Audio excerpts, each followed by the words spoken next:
शरद पवार आज बच्चू कडूंना भेटणार. कडून पवारांना चहाचं निमंत्रण. बच्चू कडून अमरावतीमध्ये पवारांच्या स्वागताचे बॅनर.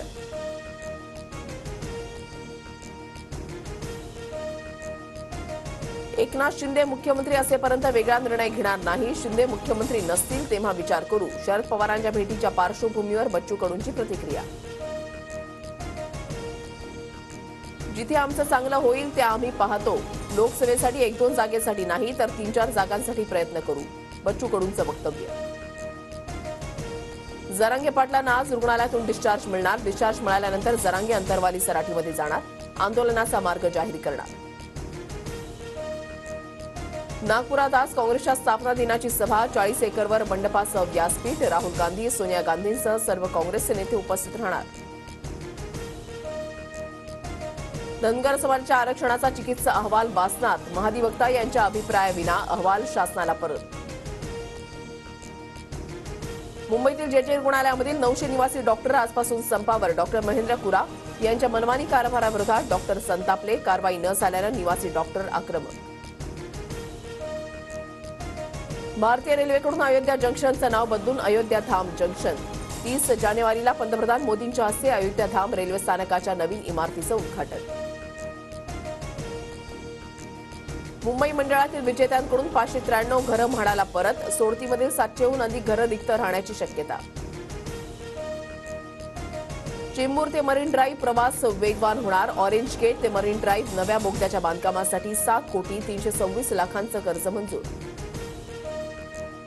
साताऱ्यामधल्या कमानी हौद परिसरामध्ये मध्यरात्री एकावर गोळीबाराचा प्रयत्न. संशयित आरोपी पोलिसांच्या ताब्यात. केंद्राकडून शेतकऱ्यांना 6,000च्या ऐवजी आता 9,000 मिळणार. पीक विम्याची व्याप्तीही वाढवण्यात येणार. नागपूर, अमरावती, बुलढाणा जिल्ह्यामध्ये संत्रा प्रक्रिया केंद्र उभारणार. सरकारकडून 40 कोटींचा निधी मंजूर.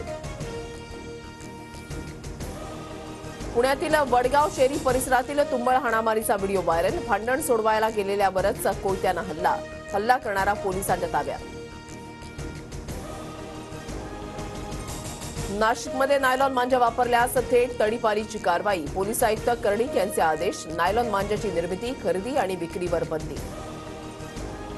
बुलढाण्यामधल्या कोविड रुग्णालय बंदला दारूचा अड्डा. पत्ते, सिगारेटसह रुग्णालयामध्ये दारूच्या पार्ट्या. आरोग्य विभागाचा कलथान, कारभार चव्हाट्यावर.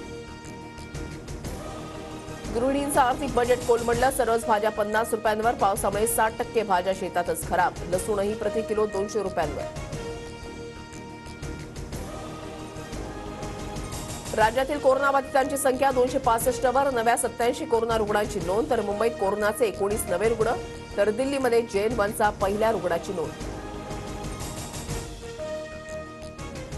मध्य प्रदेशमध्ये गुनाहून आरोनला जाणाऱ्या बसला भीषण आग. बस जळून खाक. तर 13 प्रवाशांचा मृत्यू. मृतांच्या संख्येमध्ये वाढ होण्याची शक्यता. डोनाल्ड ट्रम्प यांचा अध्यक्षपदाची निवडणूक लढवण्याचा मार्ग मोकळा. कॅपिटल हिंसाचार प्रकरणामध्ये ट्रम्प अपात्र. मिशिगन सर्वोच्च न्यायालयाकडून डोनाल्ड ट्रम्प यांना मोठा दिलासा.